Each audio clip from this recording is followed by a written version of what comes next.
Fue una noche de mucho miedo, de mucha emoción, de muchísima tranquilidad. Pensé, bueno, qué poco nos ha durado la democracia. Plena noche del 23 Y hablando con Milans del Bosch, me fui zumbando al Congreso, no pude entrar y finalmente me decidí irme al Ministerio de Interior, que es donde estaba el gobierno en funciones, porque el otro gobierno estaba secuestrado por los terroristas. Más allá de la estrategia política que podía suponer poner todo en favor de la democracia, había una voluntad de reconciliación real. Es que les habían apuntado con fusiles, era un asunto muy gordo. Esa contradicción de la transición, de que los hombres que habían ayudado a montar el franquismo tratando de deshacerlo. La gente no sabe lo que costó llegar a la Constitución. Hay que regular absolutamente todo. En estos últimos 10 años el nivel de insultos ha crecido de una forma brutal. De hecho, Peces Barba prohibió en su presidencia 2 palabras, fascista y rojo. Se han cumplido 45 años del 23F, el intento de golpe de Estado que en 1981 hizo temblar a nuestra entonces recién instaurada democracia. Y con la efeméride llegó también la serie de la que todo el mundo habla. Anatomía de un instante, basada en el libro de Javier Cercas, hace una radiografía de lo que ocurrió a través de la mirada de las 3 únicas personas dentro del hemiciclo de la Cámara del Congreso de los Diputados que no se achantaron ante los golpistas: Adolfo Suárez, Santiago Carrillo y Gutiérrez Mellado. Hoy, en La Quinta Pared, Anatomía de un instante y la España del 23F.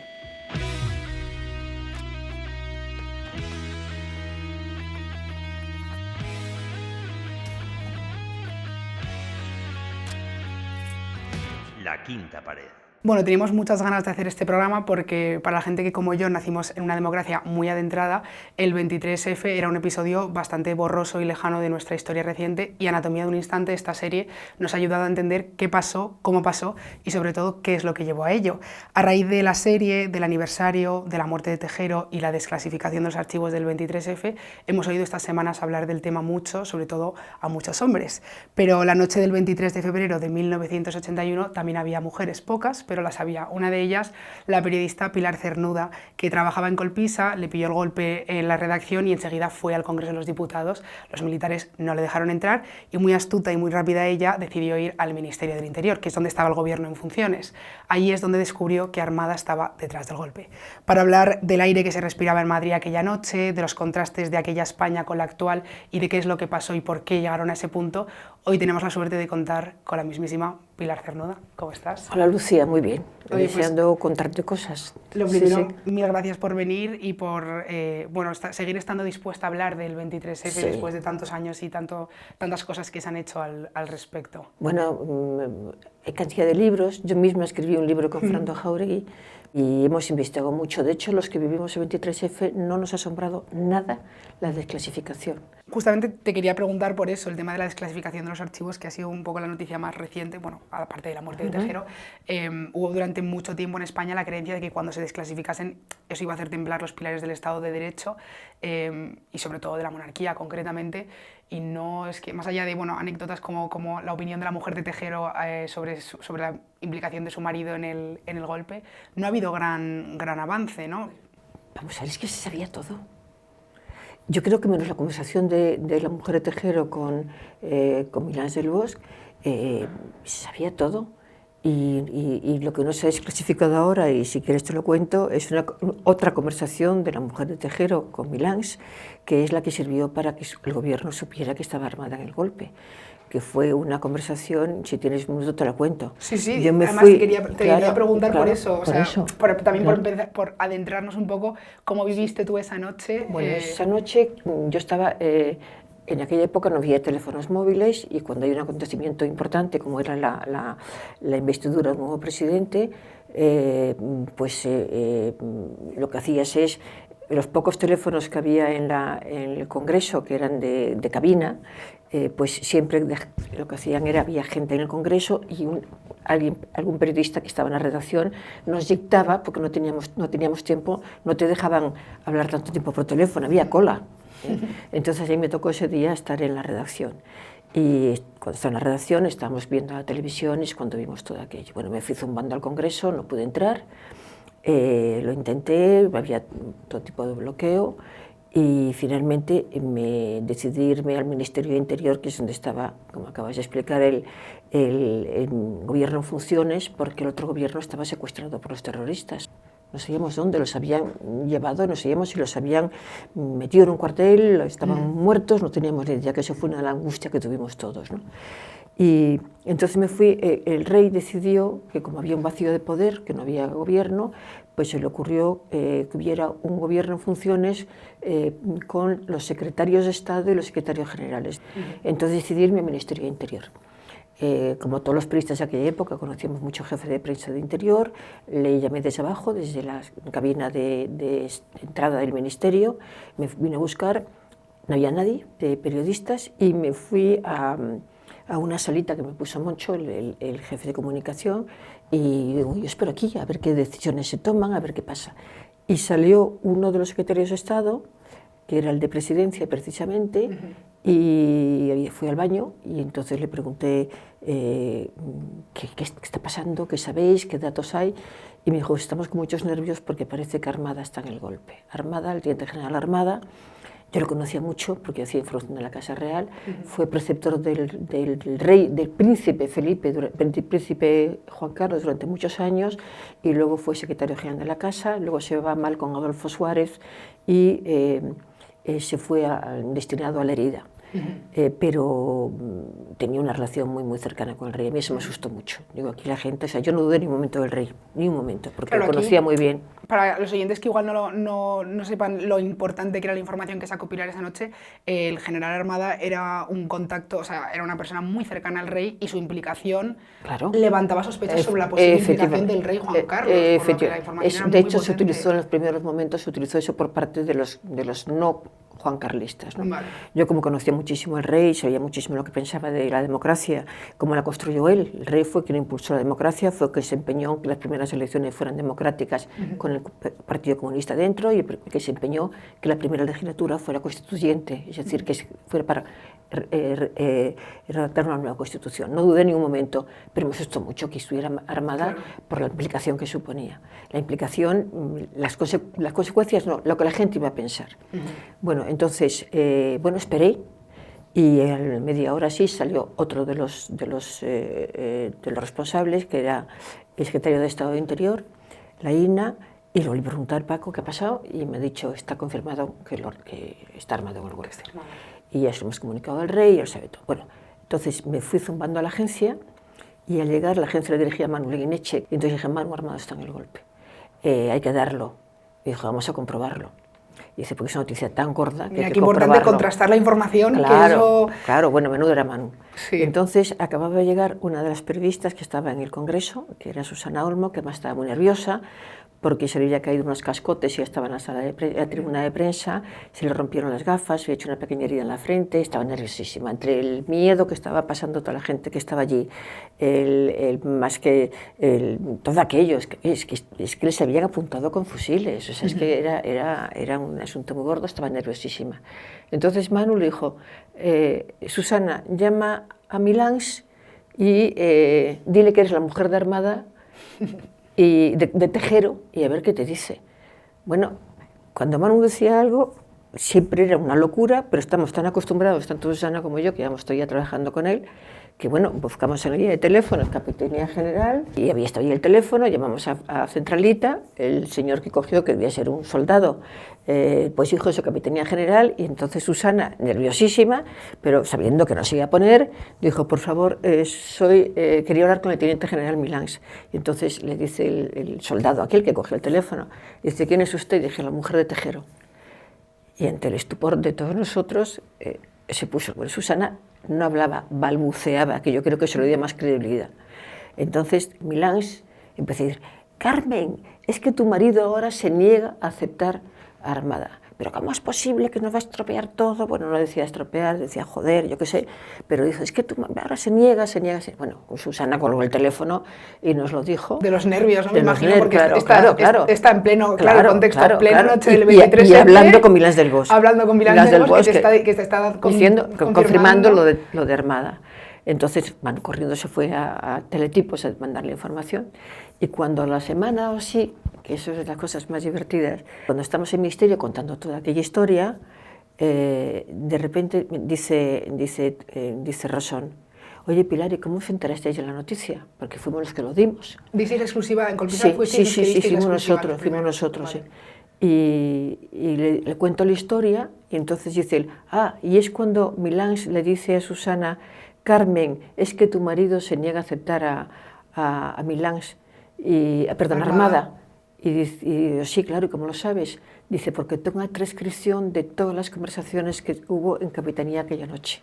Fue una noche alucinante aquella, de mucho miedo, de mucha emoción, de muchísima intranquilidad. De incertidumbre también, me imagino. Claro, incertidumbre absoluta. Y fíjate, claro, en aquella época no había internet, no había móviles, no había redes sociales. Nada. ¿Cómo os las apañabais para dar con la información o para contrastar la información en el caso bueno, pues este? Como nos la apañábamos... Que eres la mujer de Tejero y que quieres hablar con Milans del Bosch. Pues nos apañábamos como deberían apañarse los periodistas de ahora y nos apañan. Es decir, nosotros, la norma nuestra, y que eso desde el primer día Manu nos reinculcó a todos y era como trabajábamos todos los periodistas, hay que estar en el sitio donde se produce la noticia, hablar con el protagonista de la noticia y con los testigos de la noticia. Las cosas han cambiado mucho, no solo en el periodismo, sino también en la política. Sí. Bueno, en la política algunas cosas igual tampoco tanto, y estoy pensando que una de las cosas que a mí me descubrió mucho la serie es la figura de Adolfo Suárez como, bueno, pues como un político que al final también utiliza el engaño para conseguir lo que quiere. Y estoy pensando en el momento en el que él le asegura a los franquistas que no va a legalizar el PCE. No es verdad. Eso, o sea, bueno, es que no es verdad. Eso aparece en la serie. No, ya lo sé, pero no es verdad. Vale. No es verdad. No es verdad. En la serie es fantástico, es mejor el libro, pero hay algunas cosas que no son ciertas, y te lo digo porque he hablado con las personas que acudieron a aquella reunión del Consejo de Seguridad Nacional.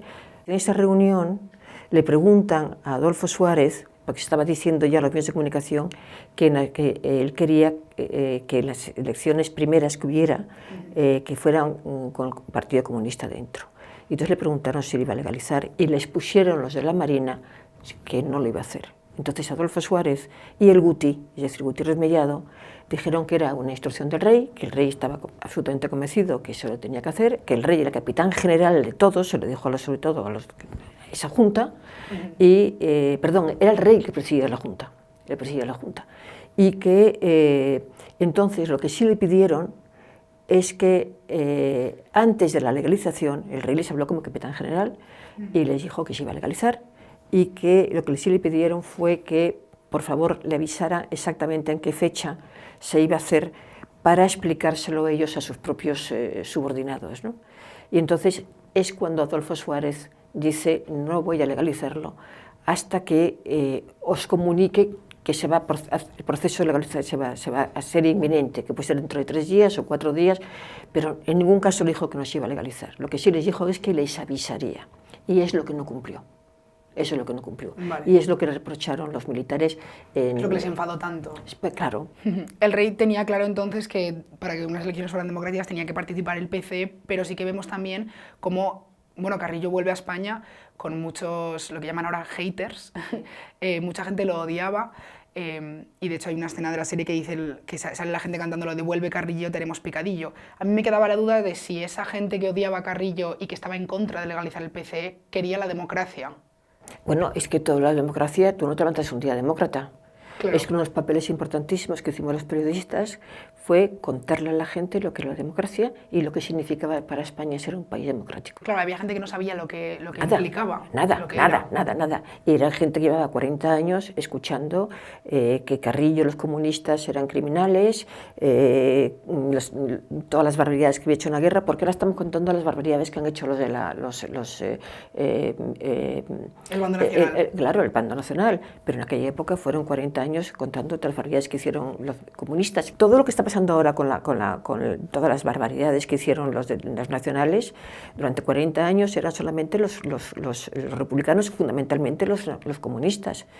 Que una de las cosas buenas que hizo la transición fue decir, vamos a ver, aquí todos malos o todos buenos. Aquí se acaban las dos Españas. Y eso lo hizo además un presidente socialista que fue Felipe González.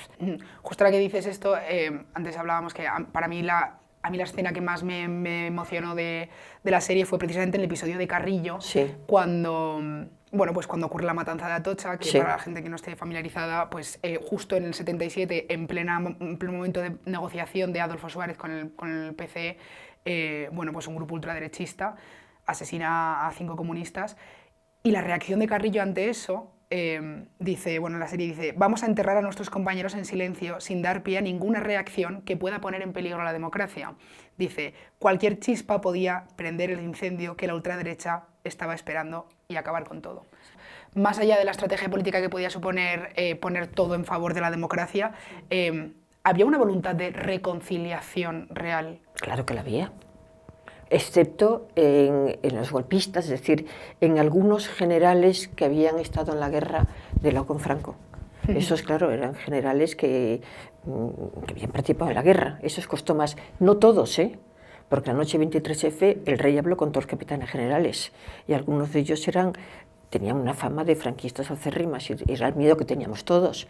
Y él les dijo, ya, yo soy capitán general, primero confía en mí, si no confías tienes que cumplir estas órdenes en cualquier caso, ¿no? Porque soy capitán general.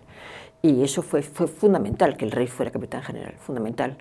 Esa figura de los militares y lo que hablamos de la voluntad real o no de reconciliación, creo que la figura de Gutiérrez Mellado a mí me ha parecido fascinante, porque encarna muy bien esa contradicción de la transición, de que había hombres que los hombres que habían ayudado a montar el franquismo tratando de deshacerlo. Ese ejercicio que hace Gutiérrez Mellado de pasar de ser una persona que había luchado en el bando nacional, que había sido un hombre de Franco, a ser un hombre de Suárez que está intentando deshacerse de eso, ¿crees que es la actitud que poco a poco fue adoptando esa parte de la población española, o que hay mucha gente que se quedó en Franco? Vamos a ver, hay mucha gente. Yo a Gutiérrez Mellado lo conocí mucho porque es pariente mío, familiar mío y además muy cercano. Yo lo he tratado muchísimo.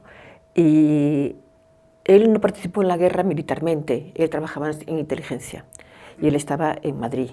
Gutiérrez Mellado era una persona muy poco querida entre los militares franquistas, porque él no había ido a la guerra.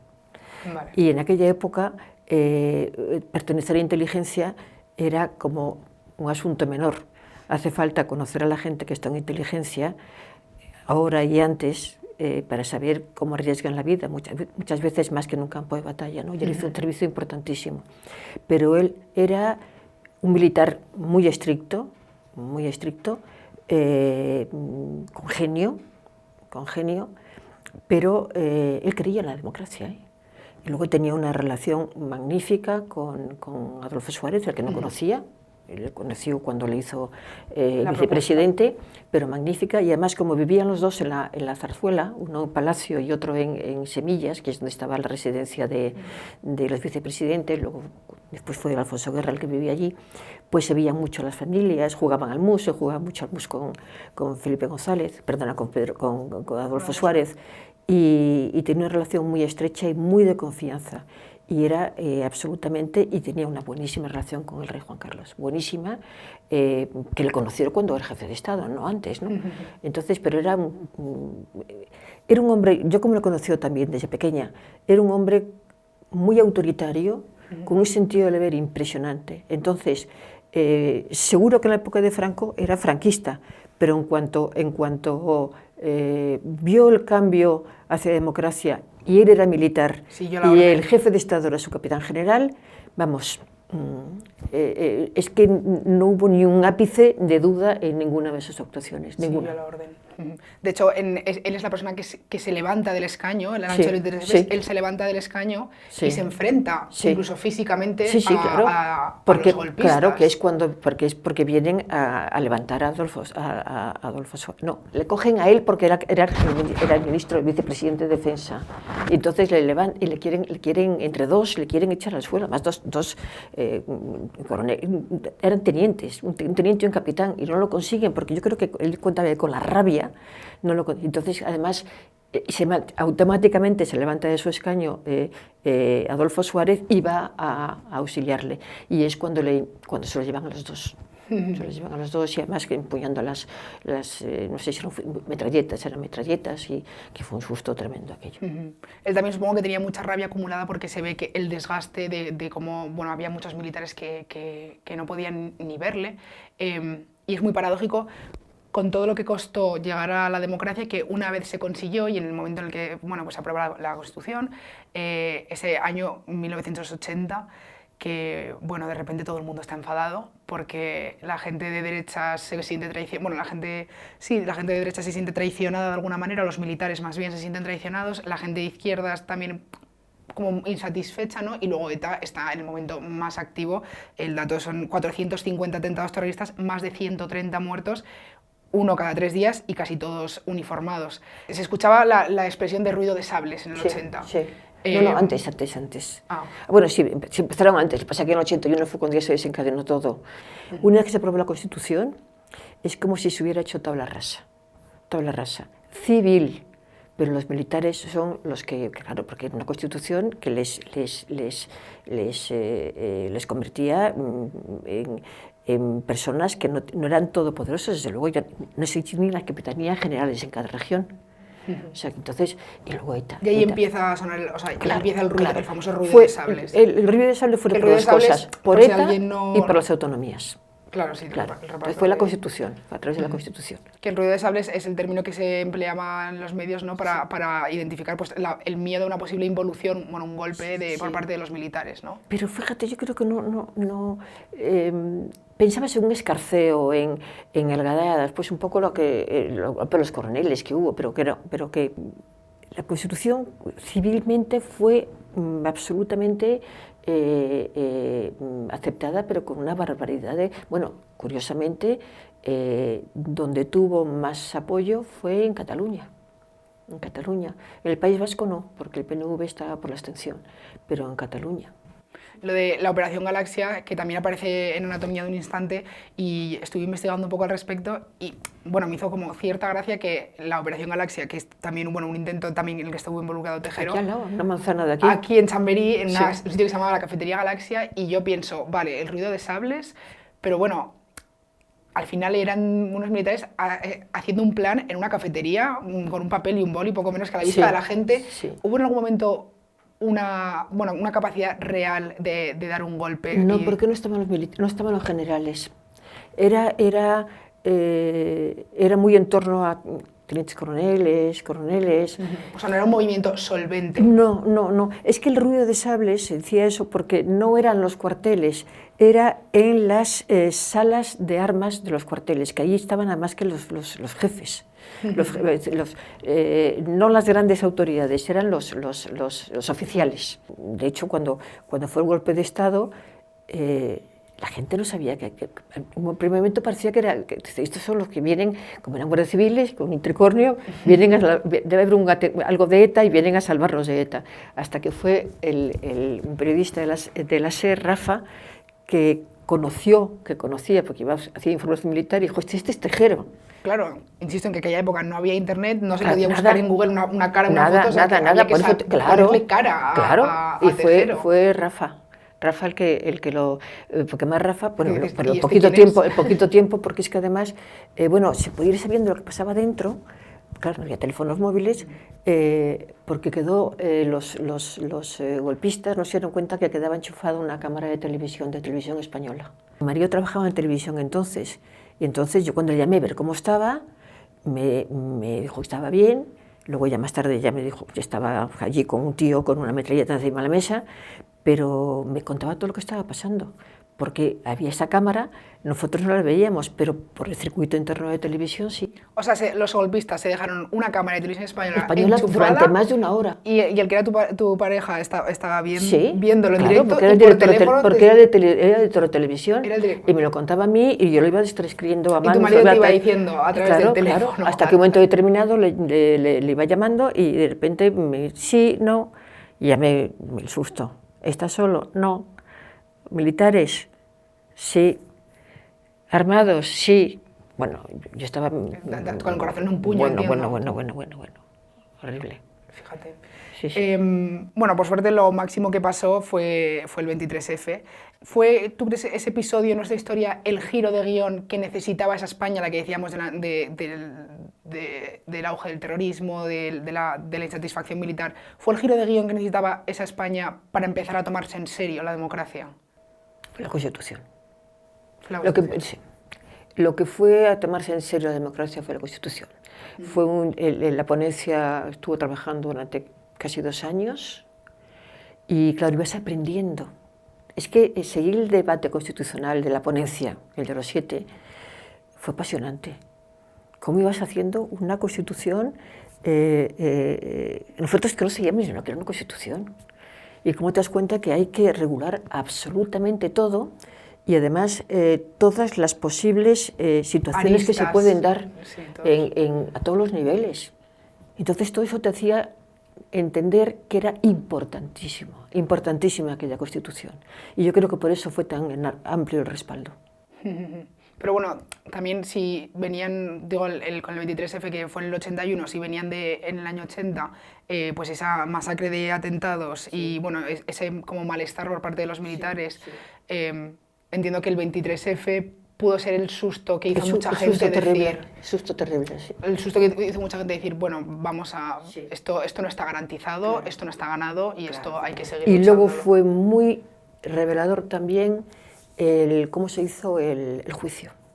El juicio, que fue apasionante también, fue un macrojuicio, se habilitó un espacio en la Casa de Campo y claro, allí es que pasó todo el mundo, todos los que entraron, cada uno con su relato, y hubo muchas absoluciones. Sí. Es decir, que ahí tuvimos un espejo fantástico de cómo había actuado cada uno, quiénes fueron por orden de, quienes no sabían a dónde iban, por eso de repente ves en el Congreso por la noche que saltaba la gente de los guardias civiles desde el anexo porque se daban cuenta que habían sido engañados, es decir, todo aquello fue muy didáctico.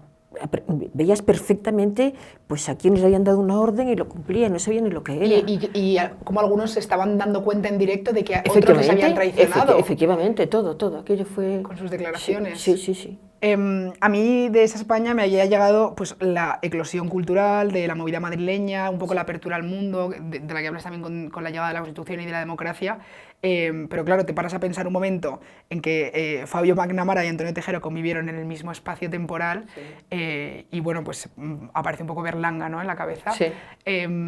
¿Cómo convivían esas dos Españas? Pues bastante bien, la verdad es que bastante bien. Si es que fue un milagro. Fue un milagro, excepto el 23F, porque Tejero no era una figura pública, excepto cuando intentó lo del 23F y antes estuvo vinculado también a la Operación Galaxia. Claro. Y luego lo que había muchísima... lo que desestabilizaba a España era el terrorismo. Y porque es que era todos los días, o sea, es que llegó un momento en que eran tantos, sobre todo los años de plomo, los principios de los 80, es que ni siquiera se ponían portada a los periódicos, porque eran tantos los atentados, y eso fue lo que yo creo que la gente le llegaba más dentro, ¿no? Y luego fue la movida, fue todo. Hubo mucho miedo al principio con la llegada de los socialistas por parte de los franquistas más recalcitrantes, pero es que el milagro fue, insisto, cómo la gente se fue acostumbrando al cambio. Y para eso fue básico los debates parlamentarios. Había muy buenos parlamentarios, muy buenos, y luego una enorme generosidad de los partidos, de los dirigentes políticos. Aquellos acontecimientos fueron, por eso a mí me revienta ahora que quieren deshacer ese clima, y al revés, y ahora están con la confrontación. Pero usted, aquello costó muchísimo. Justo de eso te iba a preguntar, porque últimamente sí que se habla mucho, constantemente en los medios, con la palabra polarización, y se dice que España está muy polarizada, y precisamente el autor de Anatomía de un instante, Javier Cercas, hace una semana dio estas declaraciones para El País, que quiero que comentemos.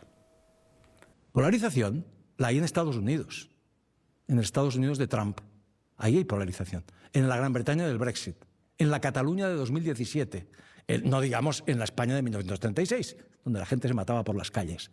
En la España de hoy hay un intento por parte de determinadas personas, deliberado por completo, y tú lo conoces muy bien, que eres una periodista seria, por insuflar esa polarización. ¿Tú ves en las calles a la gente peleándose? Porque yo no lo veo.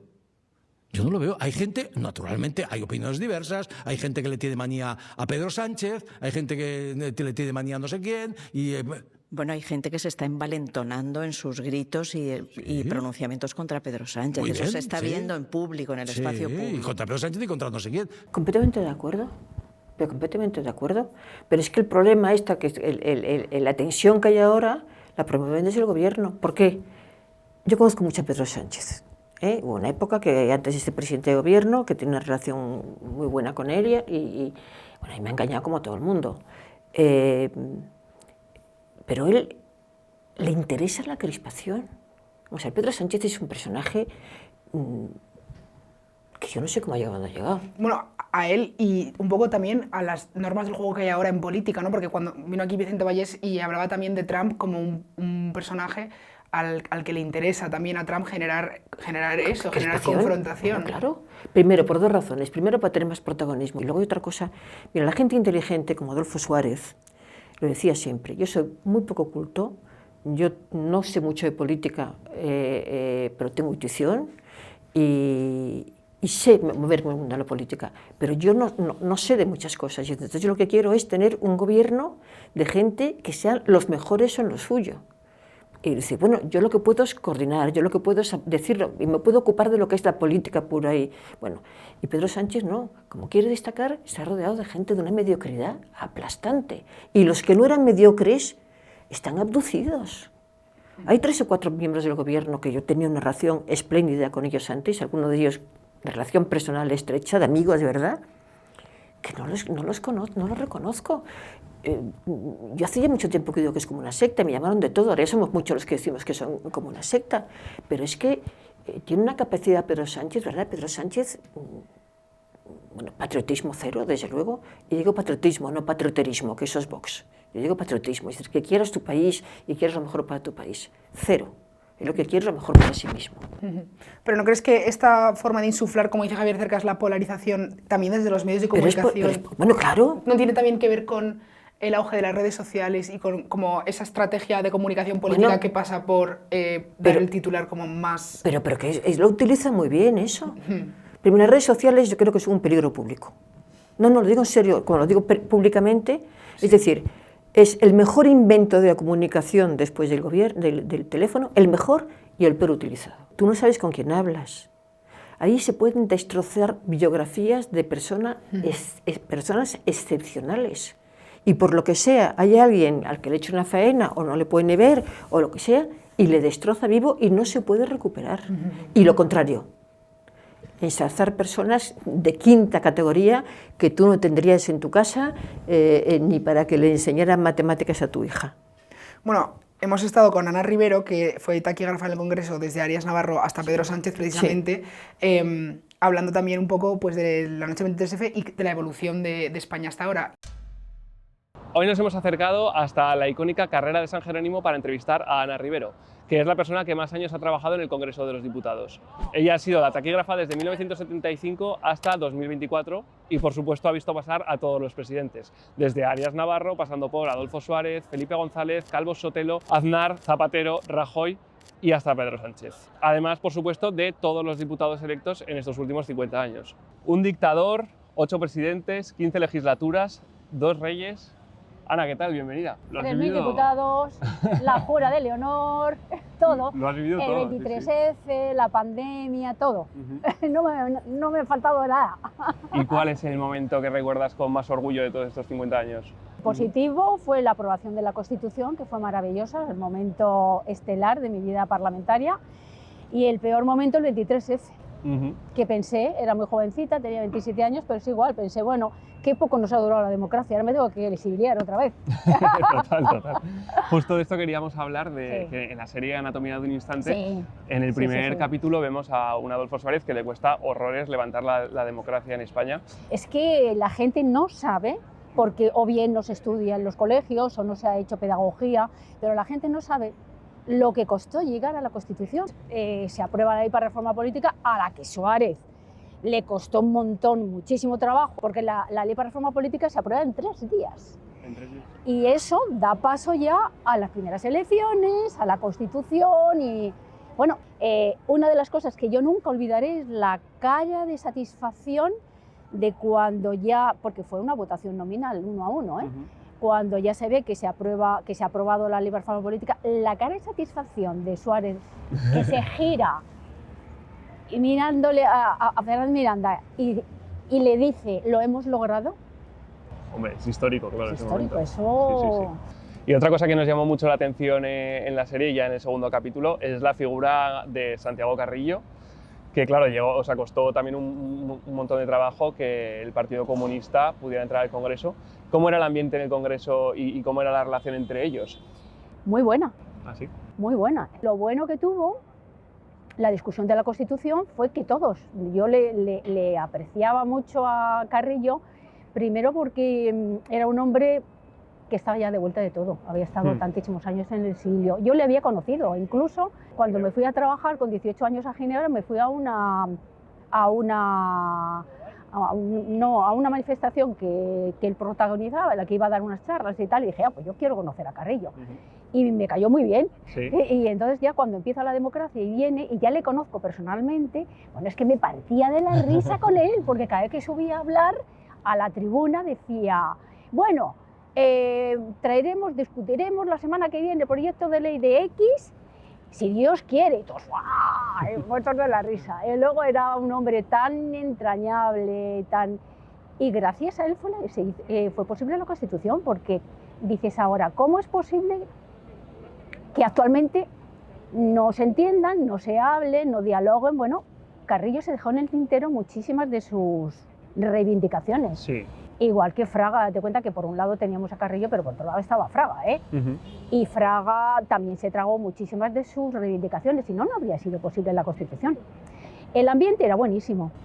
Los debates, yo no he visto otros debates en toda mi vida parlamentaria de esta altura. Mucho más sanos que los de ahora, que luego hablaremos de esto también. Mucho más sanos porque había, por supuesto, discrepancias, había controversias, pero no había insultos, ¿eh? Claro. De hecho, Peces Barba prohibió en su presidencia 2 palabras, fascista y rojo.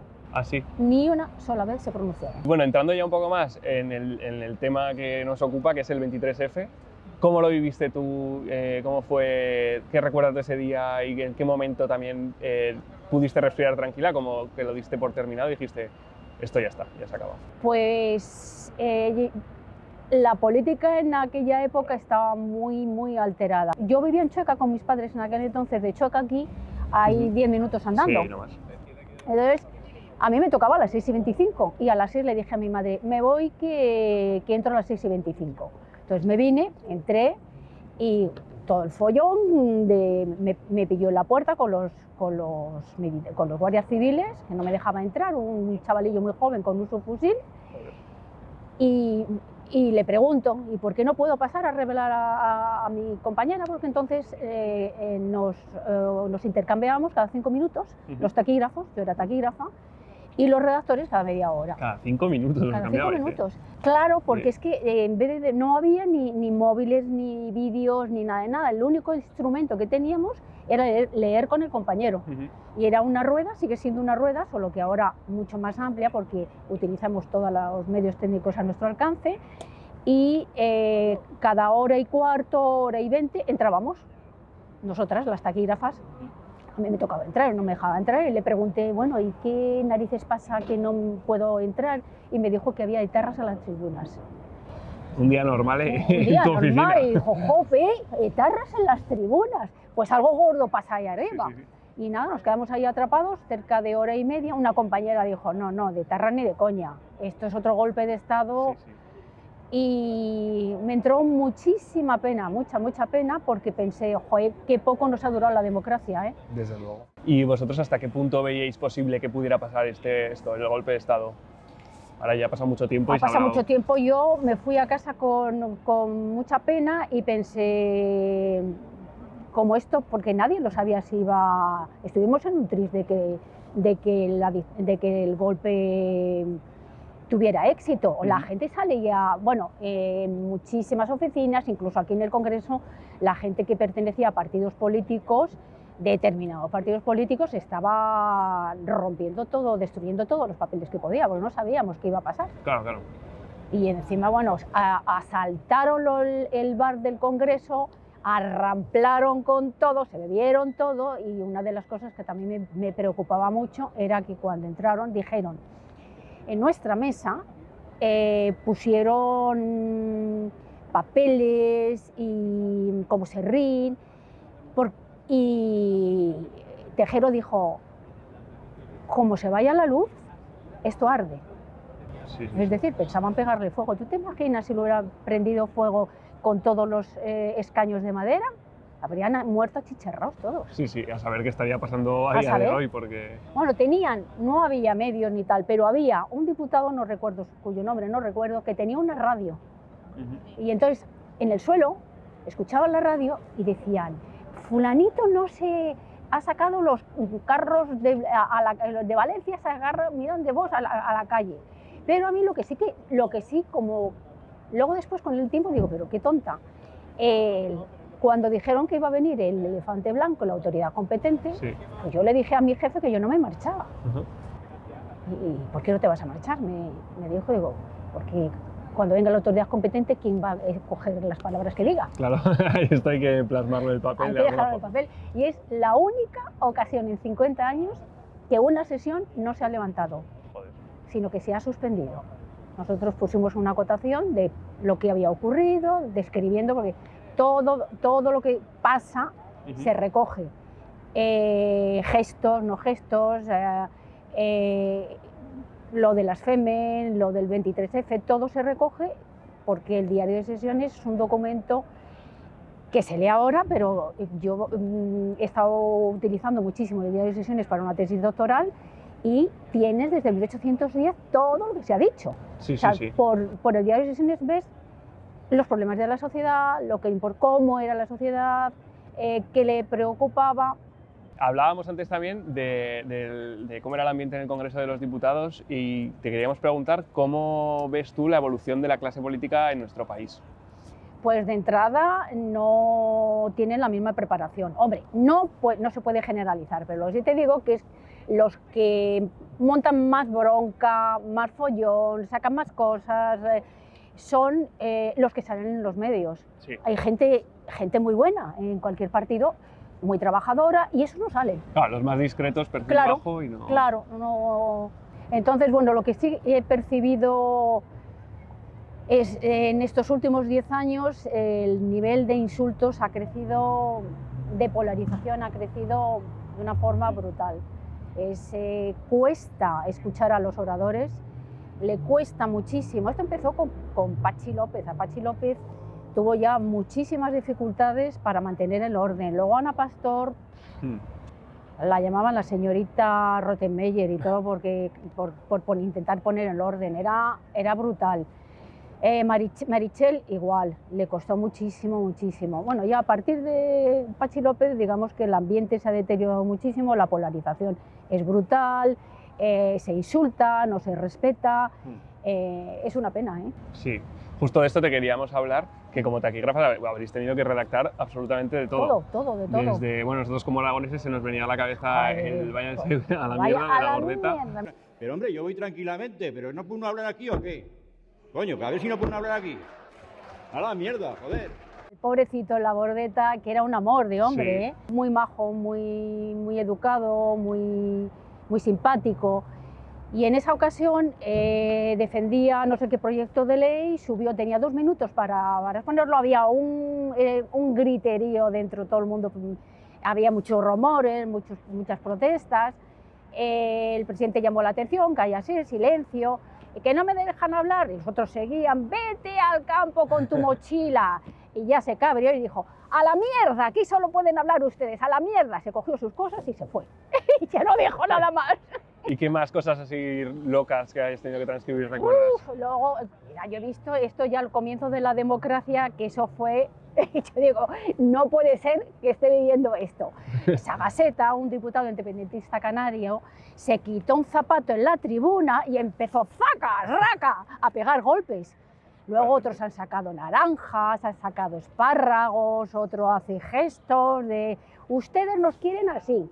Otro diputado del PP, que me detengan, cuando entra un ministro. Y bueno, y se han producido expulsiones. Ah, y la última moda son las camisetas temáticas. Claro, todo esto también lo tenéis que redactar. Y, o sea, la taquigrafía no es un lenguaje al uso, entonces, ¿cómo hacéis para transcribir pues, que uno está haciendo así o que...? Pues yo, por ejemplo, cuando veo que cuando entraba, porque ya en los últimos 15 años yo era jefa de servicio y ya no entraba, lo veía desde el despacho, pero me fijaba y decía, vamos a ver, por ejemplo, una diputada, ¿por qué lleva un piolín o un toro en la camiseta? Es, digamos, una marca. Claro. Entonces, si tiene trascendencia, se pone. Si nadie dice, oiga, ¿qué camiseta más rara lleva usted? Yo no puedo decir, oiga, que lleva una camiseta de... ¿Me Claro. entiendes? Sí, sí, sí. Por ejemplo, hubo un detalle. Cuando vino Carolina Vescansa con el niño, cada vez que hay una legislatura, un comienzo, mi compañera Gloria Canencia, la jefa del departamento, y yo entramos en el hemiciclo, primero para ver el ambiente, a ver cuántos diputados nuevos hay, saludar a los que conocemos. En esto que, bueno, pues entramos, estamos saludando a los diputados y de repente digo, no puede ser, una señora con un niño. Digo, bueno, lo habrá traído, pero ahora se lo deja, que se lo lleve. Nada, coge y se sienta con su niño. Bueno, yo alucinaba. Y dibujando un carrito de bebé. Se sentó con su bebé aquí encima y luego se fue a votar con el niño. Sí. Y entonces yo decía, bueno, ¿y ahora qué ponemos? ¿Lo ponemos? ¿No lo ponemos? Vamos Claro. a esperar. ¿Tú te crees que en esa sesión ni un diputado, ni el presidente, nadie hizo alusión al bebé? ¿Ah, sí? Nadie. Entonces, claro, no podemos decir, la Vescansa entra con un niño, se siente y le da de mamar, porque no ha habido referencias. Ya. Bueno, y todo el mundo pasa de él. No, le hacían tonteritas, le hacían así... Pero hubo otro detalle que sí pusimos y que tiene una importancia fundamental, y es que en la investidura con Pablo Iglesias, Ábalos defendía al Partido Socialista, era el portavoz del Grupo Parlamentario Socialista. Entonces, Ábalos baja, se junta con Pablo Iglesias, se dan un saludo y todos ¡ah! Si no pones por qué se produce eso ya no se entiende. Y en la sesión de investidura también, en la que Sánchez se convierte en presidente del gobierno y ya Rajoy se acerca, le da la enhorabuena, le da la mano y hay muchísimos diputados diciendo ¡bye, bye, adiós!, moviendo la mano, ¿no? Entonces eso queda reflejado. Claro, sí, sí, sí. Es una anécdota, son anécdotas simpáticas. Sí, un poco como lo de me gusta la fruta de Ayuso, ¿no? Que Sí. se dijo también desde el palco, no desde la tribuna, Se pero dijo. todas estas cosas también tenéis que... Sí, no, desde el palco no se recoge, porque desde el palco no no. son diputados. Ah, Se recoge lo que dicen los diputados, vale, vale. salvo que tenga una trascendencia que la presidenta llame al orden. Entonces, por ejemplo, con las FEMEN, cuando la ley del aborto, y eso que hay unos controles siempre, ¿eh? Hay policías que te vienen y tal, pero bueno, pues ellas entran, empieza la sesión a las 9 de la mañana, preguntas al gobierno, ellas entraron, se quitaron las camisetas, en el cuerpo ponía aborto sagrado, una de ellas se giró, se agarró a la columna y varias policías femeninas intentaron acercarse y ella decía, como os acerquéis me tiro, y debajo estaban los diputados del Grupo Popular. Yo decía, ¿cómo se tira la mata? Fue un momento muy, muy tenso, pero todos estaban en tribunas, claro, pero el presidente corta la sesión hasta que se las expulsan a las del FEMEN. Entonces hay que explicar por qué se suspende la sesión. Claro. Otra cosa que pasa es, te lo digo porque es muy explicativa, cuando la presidenta o el presidente del Congreso dice gilipollas, no, perdón, el presidente nunca ha dicho gilipollas. Bueno, pero un insulto Pero cualquiera que seguro un insulto, desgraciado, hijo de fascista, no sé qué, y el presidente dice que no conste, eso consta, ¿eh? Ah, sí. Siempre. En el diario de sesiones consta todo. Claro. Lo único que se hace es poner una llamada a pie de página y se pone esas palabras que se pretende que se supriman, se ponen en cursiva y a pie de página se pone palabras retiradas conforme al artículo tal del reglamento, porque el presidente o la presidenta tiene potestad de suprimirlo, pero no tiene sentido que se suprima cuando hay televisión, vídeo, cámara, no tiene sentido. Entonces, desde hace cerca de 20 años siempre figura a pie de página, porque la gente dice, es que eso se suprime. No, señora, no se suprime nada. Bueno, y a ti ya esto no te afecta porque ya estás jubilada, enhorabuena también porque... Muchas gracias, por fin. Sí. Pero ¿qué crees que va a pasar con el oficio de taquígrafo? Porque con la llegada de la IA... Pues mira, te voy a responder lo mismo que le dijo el presidente de un periódico, el director general de un periódico a un periodista que le hizo la misma pregunta y dijo, siempre será necesaria la presencia de un periodista en los sucesos para captar la parte humana.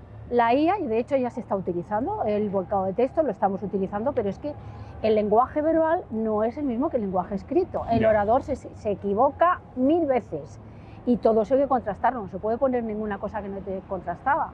Me acuerdo que una vez, si no teníamos modo de encontrar la solución por nosotras mismas, llamamos siempre al orador para explicarle si es eso lo que había querido decir. Una vez me tocó un diputado que, defendiendo enmiendas a la totalidad de presupuestos y parciales, dijo, presidente, yo he presentado una enmienda a la totalidad y 7 enmiendas parciales que son muy contradictorias entre sí. Y se quedó tan pancho. Y digo, pues a lo mejor es eso lo que ha querido decir, pero me chocaba mucho. Y entonces le llamé y le digo, mire, usted ha dicho, yo no he podido decir eso, usted se equivoca, usted perdone, siempre muy respetuosa, pero usted ha dicho eso. No, pues es que me he equivocado. ¿Y qué es lo que quería usted decir? Que todas eran muy coherentes entre sí. O sea, de repente dices, aquí hay algo que no va. Eso la inteligencia artificial no lo capta. Claro. Los exabruptos, las interrupciones, todo eso no lo capta. Por eso siempre será necesario, igual que un periodista que esté presencial en los acontecimientos, pues siempre será necesario un taquígrafo. De hecho, hombre, ahora se trabaja muchísimo más cómodo que hace de 40 o 50 años, en las que no había nada más que un bolígrafo y la taquigrafía y ya está. Bueno, Ana, pues muchísimas gracias. Esto ha sido todo por... Oye, que todavía no he acabado, que te tengo que explicar una cosa. ¿Qué es la taquigrafía? Aunque sea en un segundo. Sí, cuéntame. Mira, digamos que esta es una línea imaginaria, entonces este punto significa la... Este 5, en vez de estar arriba, si yo lo pongo al mismo nivel que este otro signo, significa 5. Sí. Pero si lo pongo debajo, significa quinta. Mira. Y esto es P arra, con un signo encima que significa que termina en D. La quinta pared. Toma ya, ¿eh? Oye, pues muchísimas gracias por este regalazo que va a ir directo a nuestra pared. ¿Vuestra pared? A nuestro corcho. y nada, oye, pues por nuestra parte ya está la entrevista. Muchísimas gracias, por tu trabajo y por y que os vaya muy bien en la vida los dos. Muchas gracias. Aquí lo tenemos, el regalo que nos hizo Ana, la quinta aparece en el lenguaje de taquígrafo y lo guardaremos a buen recaudo. Y le preguntamos a Ana por cómo veía ella el futuro próximo de su profesión, que en su caso era la taquigrafía, pero a ti te quería preguntar cómo ves, ahora que hablamos de esto, el futuro próximo y cercano de la democracia española. ¿Se volverá a escuchar el ruido de sables, tú crees? No, el ruido de sables no, está completamente, porque además ya los militares que hay ahora, bueno, hay varias excepciones, como en todo, como hay en el periodismo, como hay en la medicina, hay gente que piensa de todo, pero eso ya no. A mí en este momento lo que más me preocupa es todo el tema militar, el tema de Oriente Medio y el tema de la guerra y las consecuencias. Y me parece que estamos muy poco concienciados en España sobre lo que está pasando en Oriente Medio. Es gravísimo, gravísimo. Y nosotros no podemos ponernos al margen, ponernos de perfil. Pero en España, internamente, como democracia, ¿crees que tenemos... que está en peligro nuestra democracia, sobre todo ahora que vivimos generaciones que no hemos vivido el 23F? Pues no lo sé, no está en peligro, pero me gustaría tener unos políticos que tuvieran la cabeza un poquito más sensatez. Más sensatez, más amor por su país, más cultura y más sensibilidad hacia los problemas reales de la gente. Pues ahí queda el mensaje. Pilar... Me gustaría que otro más positivo. Ya, bueno, si quieres algún bueno, aparecerá alguna figura importante. Bueno, sí, quiero algo positivo. Menos mal que tenemos un jefe de Estado excepcional. Pues ahí queda entonces ese otro mensaje. Eso sí, que no sea tan pesimista. Muchísimas gracias, Pilar, por venir a la Quinta Pared, por compartir con nosotros pues, tu conocimiento y sabiduría después de tantos años al frente de la información en este país. Y Y a los oyentes que están al otro lado les animamos a que vean Anatomía de un instante y a que lean el libro de Javier Cercas para saber un poco pues, de dónde venimos, que también nos da muchas pistas siempre de dónde estamos. Sí. Muchísimas gracias, Pilar. Sí.